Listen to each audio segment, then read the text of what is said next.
नमस्कार, मैं हूं सचिन, लेकर हाजिर हूं जो कहेंगे सच कहेंगे। सोने चांदी का भाव जिस रफ्तार से बढ़ते हुए आज जो अपनी ऊंचाई उसने हासिल की है, उसकी शायद ही आपने किसी ने कल्पना की होगी। आज सोना 1.5 लाख पार तो वही चांदी 3.25 लाख रुपए के करीब जा पहुंची है। पिछले कई महीनों से जारी इस बेतहाशा बढ़ोतरी को लेकर आपके मन में कई तरह के सवाल उठ रहे होंगे।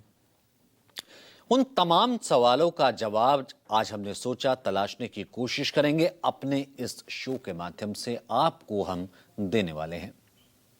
सवाल यह कि सोना चांदी की कीमतों में लगी यह आग आने वाले दिनों में बुझेगी या और भड़केगी।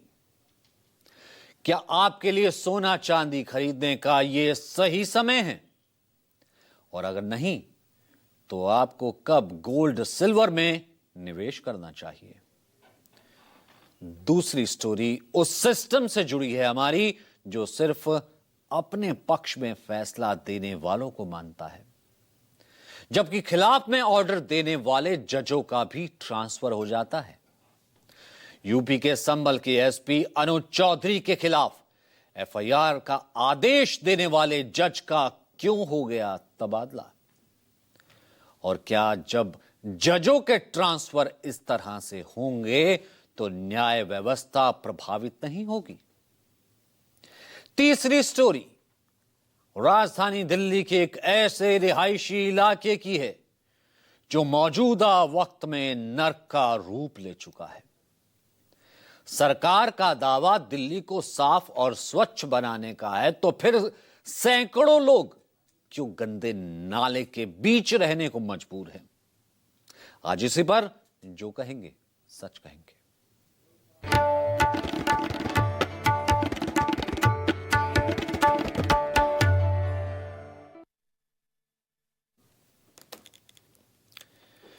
शुरुआत आपके घरों और आपके व्यक्तित्व की शोभा बढ़ाने वाले सोना चांदी से करते हैं।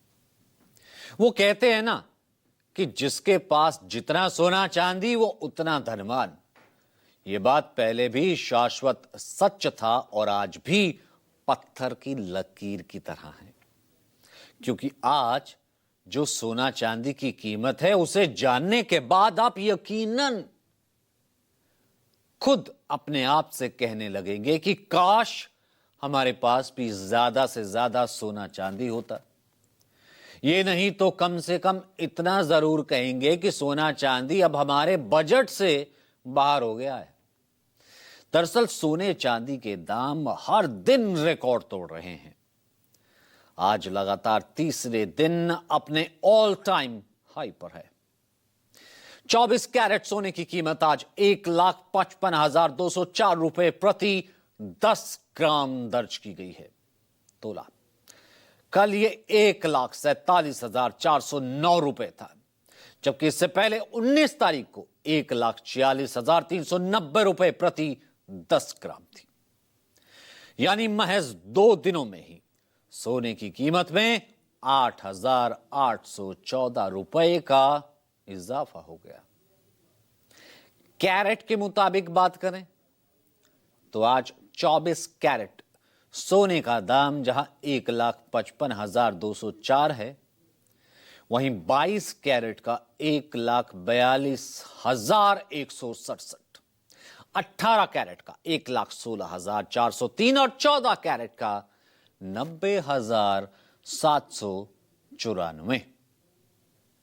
इधर चांदी भी खुद को कौन सा कोई सोने से कम मान रही है। चांदी की चाल को भी मानो दुनिया की सबसे तेज उड़ने वाली चिड़िया पेरेग्रीन फॉल्कन के पंख लग गए हों। तभी तो एक दिन में ही चांदी की कीमत 10-10 हजार रुपए तक बढ़ रही है। आज चांदी की कीमत 3,20,075 रुपए पर पहुंच गई, जो कल 3,09,345 रुपए थी। परसों 19 जनवरी को यह मल्टी कमोडिटी एक्सचेंज यानी MCX पर 1 किलो चांदी का भाव 3,01,315 रुपए था। यानी महज 2 दिनों में ही चांदी की कीमत 18,760 रुपए बढ़ गई।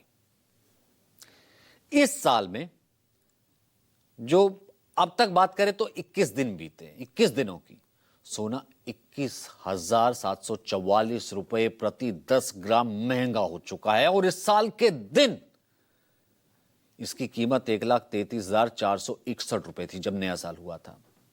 वहीं इतने ही दिनों में चांदी 90,825 रुपए प्रति किलो महंगी हो चुकी है। 1 जनवरी को चांदी का भाव 2,29,250 रुपए था।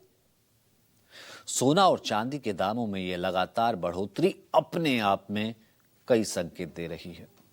सवाल यह है कि गोल्ड और सिल्वर के दाम क्यों बेतहाशा बढ़ रहे हैं और सोना चांदी के भाव में लगी रॉकेट की ये रफ्तार आने वाले दिनों में थमेगी या और स्पीड पकड़ेगी? इसके एक एक पहलू का जवाब हमारी इस रिपोर्ट में है।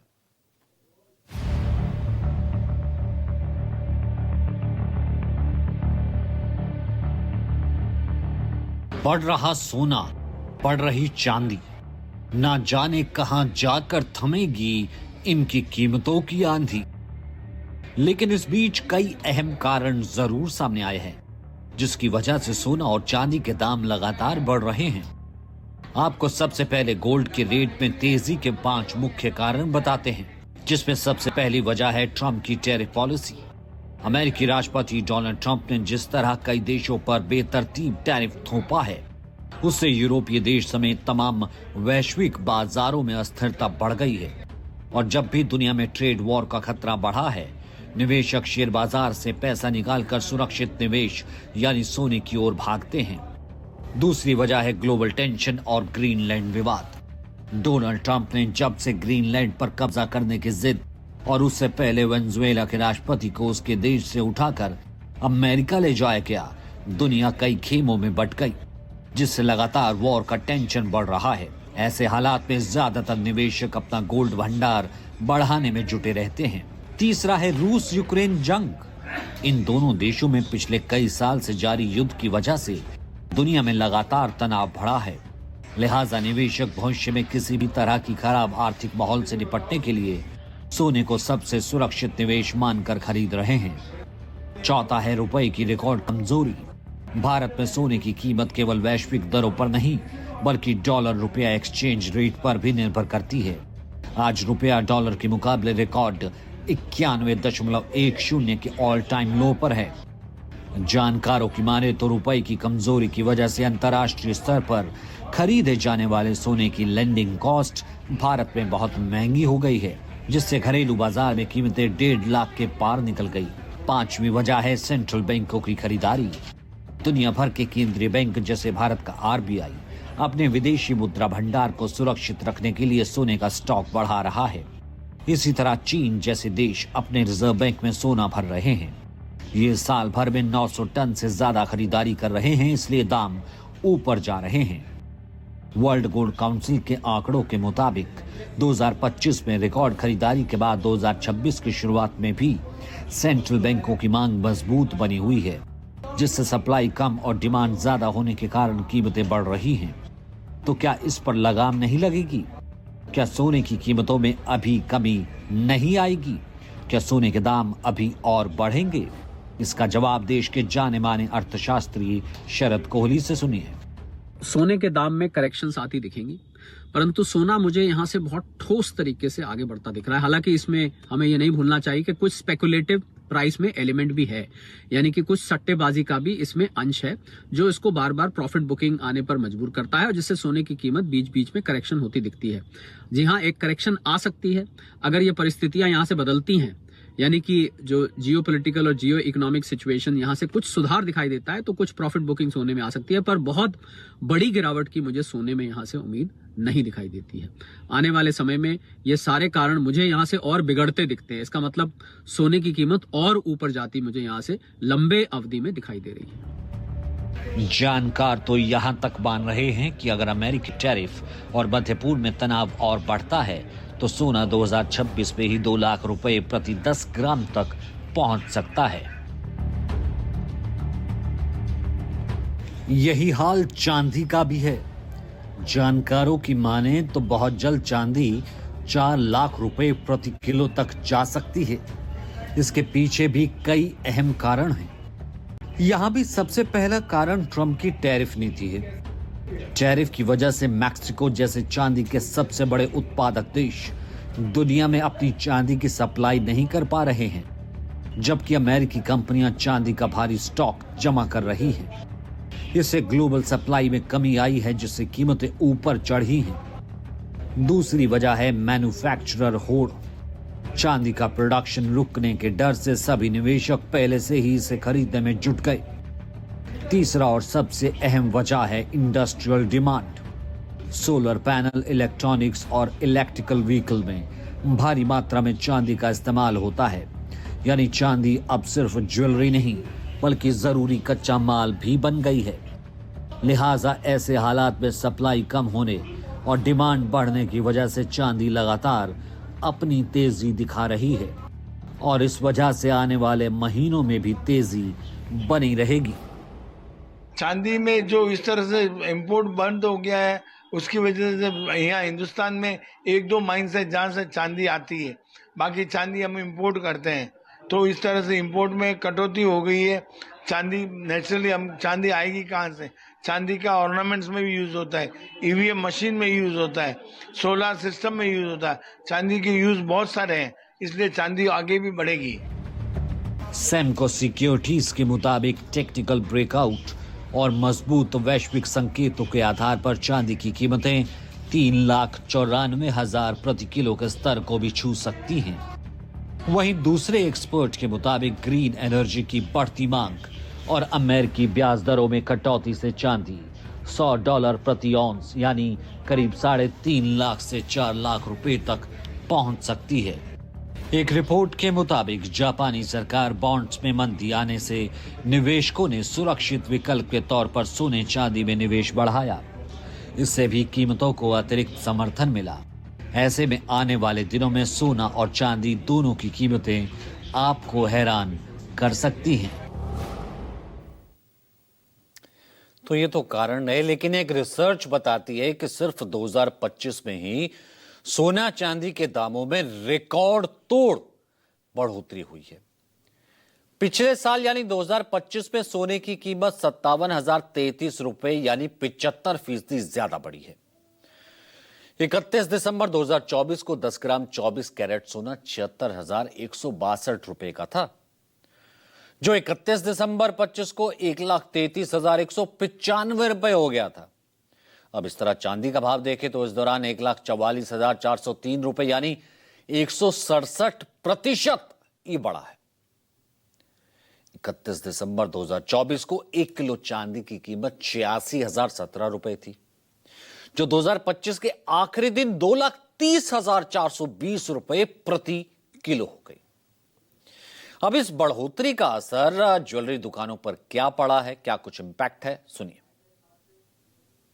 ज्वेलरी के मैटर में सेल्स थोड़े नीचे आ रहे हैं। कस्टमर बजट बनाया था, उनके बजट के काफ़ी ऊपर जा रहा है। जिसको 10 ग्राम भी लेना था आज 5 ग्राम ले पा रहा है, और 5 ग्राम में जो चीज़ चाहिए वो नहीं आ पा रही है। तो एक रिटेल कस्टमर्स को थोड़ा प्रॉब्लम हो रहा है। काम के हिसाब से तो काम बिल्कुल ख़त्म है ज्वेलरी लाइन के अंदर। जिस हिसाब से जो रेट बढ़ रहा है दिन ब दिन, आज कुछ होता है कल कुछ होता है, 5-5, 7-7 हज़ार रुपये की एक दिन में बढ़ोतरी होती है। चांदी जैसी आइटम में 20-20, 25-25 हज़ार रुपये की रोज़ की बढ़ोतरी होती है। इसको देखते हुए काम पूरे तरीके से ना के बराबर है, कंज्यूमर के हाथ में नहीं है। जो रेट आता है रोज़, आज कुछ पूछता है कल कुछ और हो जाता है। तो इस वजह से ग्राहक भी परेशान है और दुकानदार भाई हमारे वो भी परेशान है, ज्वेलर्स। पिछले 100 सालों का रिकॉर्ड अगर आप देखेंगे तो आप बहुत ज्यादा हैरानी में पड़ जाएंगे कि कैसे देश में एक वक्त सोने की कीमत हुआ करती थी 20 रुपए से भी कम। अब आजादी से पहले 1925 में सोने की कीमत थी महज 18 रुपए 75 पैसे, 19 रुपए से भी कम, 10 ग्राम के करीब। और आजादी के साल ये बढ़कर 1947 में 88 रुपए 6 पैसे के करीब होगी। 99.18 रुपये 50 में हुई और 75 में बढ़कर 540 रुपये हो गया। यहां तक कि साल 2000 में भी सोने की कीमत महज 4400 रुपये थी। साल 2000 अभी तक, जो 31 दिसंबर 2025 तक 1,33,195 रुपये पर जा पहुंचा। और इस साल में अभी 21 दिन ही बीते हैं और सोने की कीमत 1.5 लाख पार हो चुकी है। ऐसे में लोगों की परेशानी कैसे बढ़ी है, उन्हें कैसे जो है अपने प्लान्स में बदलाव करना पड़ा है, उनसे कुछ नहीं। अभी सोना चांदी का भाव तो बहुत बढ़ते जा रहा है, पर घर में शादी होने के कारण सोना चांदी लेना ही पड़ता है। अभी जिधर 10 से 15 ग्राम लेते थे, उधर 5 ग्राम ऐसा थोड़ा बहुत तो लेना पड़ेगा, क्योंकि सोने का दाम बहुत बढ़ते जा रहा है। बहुत मुश्किल हो रहा है सोना लेना, लेकिन क्या करें, लेना तो पड़ता है। सोना एक आगे के इन्वेस्ट करने के लिए बहुत अच्छा है और लेना चाहिए। शादी भी आ रही है बीच में, तो सोना लेने के लिए आए। कैसे लेगा 1,61,000 रुपये सोना अगर आज की डेट में है, ठीक है, रदर देन कि हम जैसे पहले से लेके रख लेते हैं, अब वो सब लेके रख नहीं पाएंगे ना। कहाँ 2.5 और कहाँ पता नहीं 1.5-2 लाख रुपए पहुंच रहा है सोना। तो ये था हम लोगों का सच। अब आगे बढ़ते हैं, दूसरी स्टोरी का रुख करते हैं यूपी के संभल का। संभल जिला बीते 1.5 साल से लगातार सुर्खियों में है। आज संभल से एक और बड़ी खबर आई। संभल के सीजीएम यानी मुख्य न्यायिक मजिस्ट्रेट विभांशु सुधीर का तबादला कर दिया गया। विभांशु सुधीर वही जज हैं जिन्होंने हाल ही में संभल के चर्चित एएसपी अनुज चौधरी, इंस्पेक्टर अनुज तोमर सहित 15 से 20 पुलिस कर्मियों के खिलाफ एफआईआर दर्ज करने का निर्देश दिया था और आदेश में पुलिस को 7 दिन के भीतर रिपोर्ट अदालत में पेश करने को कहा था। लेकिन अदालत में रिपोर्ट दाखिल होने की तारीख से एक ही दिन पहले विभांशु सुधीर के तबादले के आदेश आ गए इलाहाबाद हाई कोर्ट से। ऐसे में अब सियासी और प्रशासनिक हलकों में चर्चा जोर शोर से हो रही है। वो ये कि तबादले के पीछे पुलिस एनकाउंटर, कथित फर्जी मुठभेड़, पुलिस अधिकारियों पर एफआईआर के आदेश की कहानी तो नहीं जुड़ी हुई है।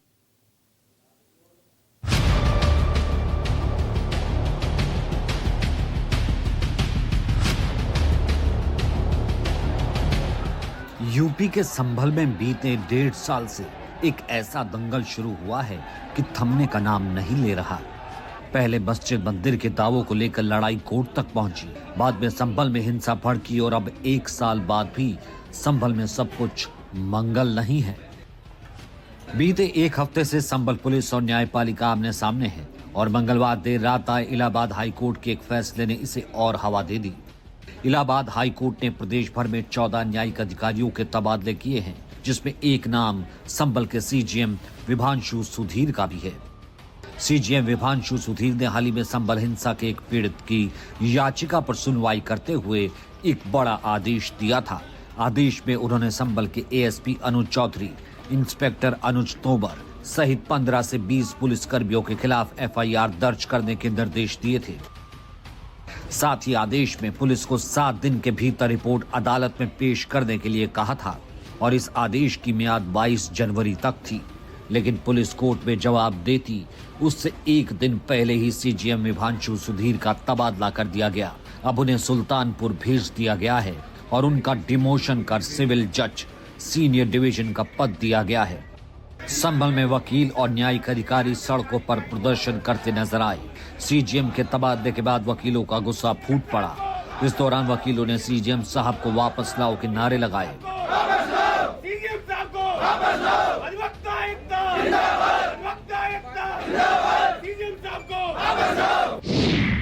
विभांशु सुधीर ने 18 सितंबर 2025 को संभल के मुख्य न्यायिक मजिस्ट्रेट के तौर पर कार्यभार संभाला था।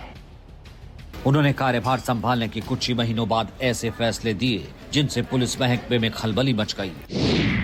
मामले की शुरुआत 6 जनवरी 2025 को दायर एक याचिका से हुई। संभल के नखासा थाना क्षेत्र निवासी यामीन ने कोर्ट में गुहार लगाई कि 24 नवंबर 2024 को संभल में हुई हिंसा के दौरान उनका बेटा आलम जामा मस्जिद इलाके में ठेले पर रस बिस्किट बेचने गया था और इसी दौरान पुलिस फायरिंग हुई जिसमें उसके बेटे को 3 गोलियां लगी। याचिका में यामीन ने तत्कालीन सीओ अनुज चौधरी समेत पुलिस कर्मियों पर गंभीर आरोप लगाए।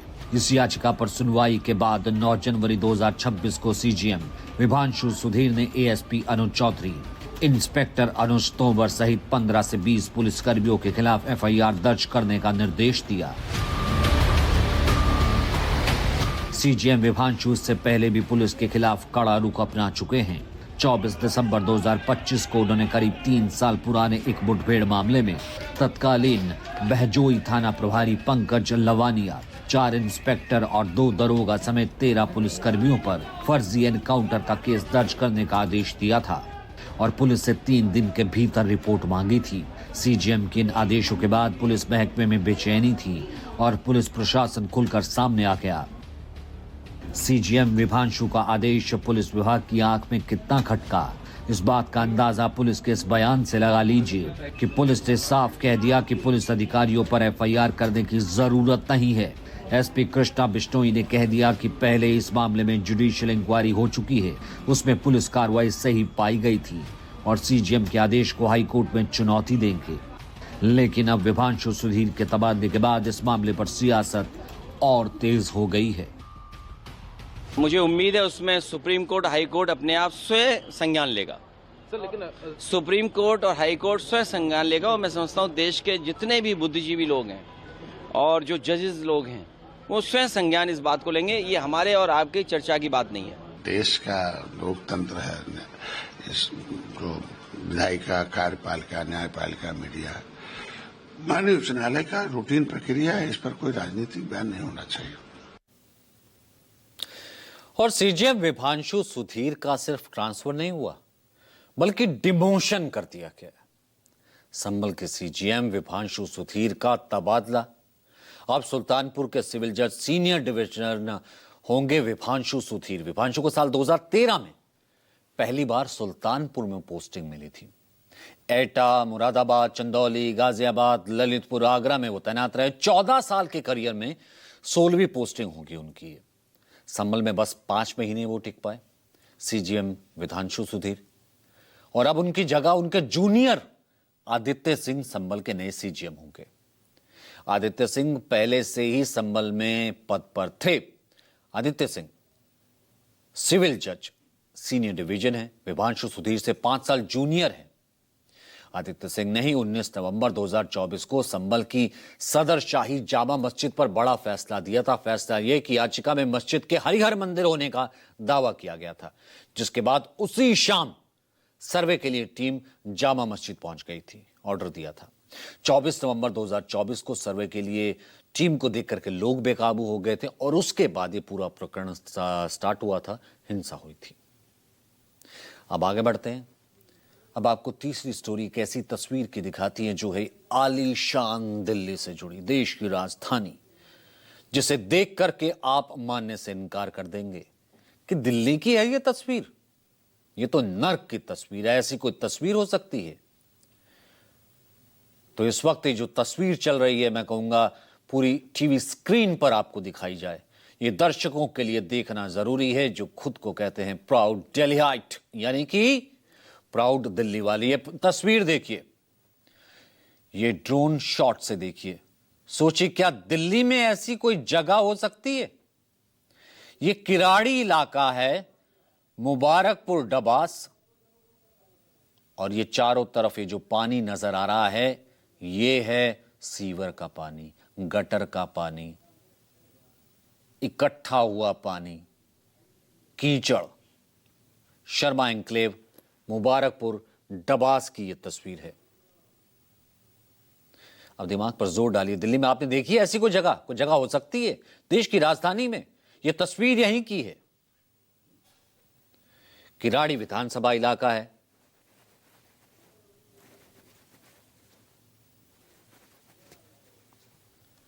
शर्मा एन्क्लेव, मुबारकपुर डबास की ये तस्वीर, कोई भी ये तस्वीर देख करके बहुत चक्का रह जाए। ना बारिश हुई है, ना बाढ़ आई है, ना कोई मौसम है, तो ये इलाका डूबा क्यों पड़ा है? और वो भी ऐसे गटर के पानी से, नाले के पानी से। शर्मा कॉलोनी है, हर तरफ घुटनों तक कीचड़ है, सीवर का पानी है, हर जगह जल भराव है, लोग ऐसे गुजरते हैं। ये और नजदीक से देखिए, मकान हैं 3-3, 4-4 मंजिला, और बाहर पानी भरा है 3-3, 4-4 फुट। ये देखिए, ये नाला है, राजधानी है या फिर कॉलोनी है। इसी कीचड़ में लोगों का बुरा हाल है। नरक में लोग रह रहे हैं, मजबूर हैं। वहां की ग्राउंड रिपोर्ट भी हम आपको दिखाते हैं। मकान है यहाँ पे, सभी ग्राउंड फ्लोर वो पूरा का पूरा डूबा हुआ है। और मैं आपको दिखाना चाहूंगा कि ये 1.5 से 2 महीने के जो हालात हैं, यहाँ के जो मकान है वो पूरे के पूरे ग्राउंड फ्लोर जो है वो पानी से लबालब भरा हुआ है। आप देख सकते हैं कि हम जैसे कि यहाँ पे हम खड़े हैं, तो कैसे जाते हो यहाँ से, पूरा जूता वगैरह भीग जाता होगा। हाँ, ऐसे जूता भीगते हुए जाते हो। हाँ, तो एकदम भीगते हुए जाते हैं। एकदम भीगते हुए जाते हो। कितने दिन में होगा इस बात को?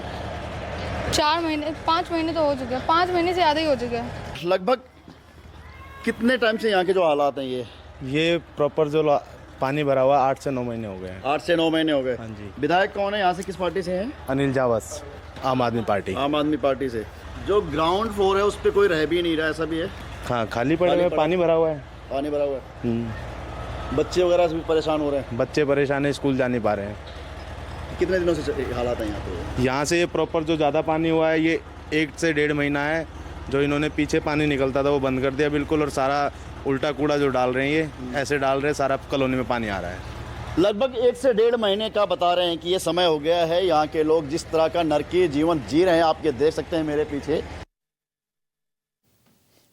ये गटर में घर है या घर में जो है गटर जो है वो प्रवेश कर चुका है। मैप देखिए जरा, आपको हम दिखाते हैं, क्योंकि हम इसलिए कह रहे थे ना, बहुत प्राउड फील होता है ना। हम तो देश की राजधानी दिल्ली में रहते हैं। देश की राजधानी दिल्ली, जहां दुनिया भर के लोग आते हैं यहाँ पर देखने के लिए, घूमने के लिए। ये दिल्ली और ये इलाका देखिए, ये इलाका किस तरीके से जो है दिल्ली की, जहां पर पूरा देश चलता है, उस संसद से कितना दूर है? 25 किलोमीटर है महज। यानी कि आधे घंटे से भी कम में आप यहां पहुंच जाएंगे। सोचिए, हवा जहरीली, पानी जहरीला, रहना बसर करना अपना मकान लेकर के, वो भी साहब देखो तो सही, नरक जैसा। इस नरक की सत्ता से दूरी 25 किलोमीटर है सिर्फ, जहां पर तमाम नेता, तमाम मंत्री, तमाम देश को चलाने वाले आते हैं। संसद जहां जनता के नुमाइंदे बैठ के जनता का हाल समझते हैं, वो संसद सिर्फ 25 किलोमीटर दूर है।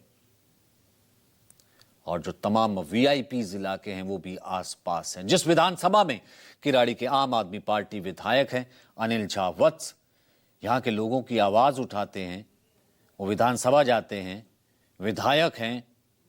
ऋतुराज झा इससे पहले थे, वो भी आम आदमी पार्टी से थे, 10 साल से ज्यादा वो रहे। आम आदमी पार्टी की सरकार रही, अब बीजेपी की सरकार आ गई, लेकिन किराड़ी वही की वही है। इस कॉलोनी के लोगों का हाल नहीं बदला है। इस मामले में आज कांग्रेस सांसद राहुल गांधी ने भी एक्स पर वीडियो शेयर किया, देखिए। भारतीय की जिंदगी आज ऐसी ही नर्क की यातना बन गई है। सिस्टम सत्ता के सामने बिक चुका है। सब एक दूसरे की पीठ थपथपाते हैं और मिलकर जनता को रौंदते हैं। देश में लालच की महामारी फैल चुकी है। शहरी सड़न जिसका सबसे डरावना चेहरा है। हमारा समाज इसलिए मर रहा है क्योंकि हमने इस सड़न को न्यू नॉर्मल मान लिया है। सुन्न, निशब्द, बेपरवाह। जवाबदेही की मांग करो, वरना यह सड़न हर दरवाजे तक पहुंचेगी।